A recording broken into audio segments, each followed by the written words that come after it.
صائبہ جو فاقہ بن مغیرہ کی آزاد کردہ باندھی تھیں کہتی ہیں کہ ایک مرتبہ میں حضرت عائشہ رضی اللہ تعالی عنہا کی خدمت میں حاضر ہوئی تو ان کے گھر میں ایک نیزہ رکھا ہوا دیکھا۔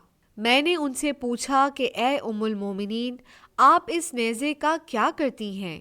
انہوں نے فرمایا، یہ ان چھپکلیوں کے لیے رکھا ہوا ہے اور اس سے انہیں مارتی ہوں، کیونکہ نبی صلی اللہ علیہ وآلہ وسلم نے ہم سے یہ حدیث بیان فرمائی ہے کہ جب حضرت ابراہیم کو آگ میں ڈالا گیا تو زمین میں کوئی جانور ایسا نہ تھا جو آگ کو بجھا نہ رہا ہو سوائے اس چھپکلی کے۔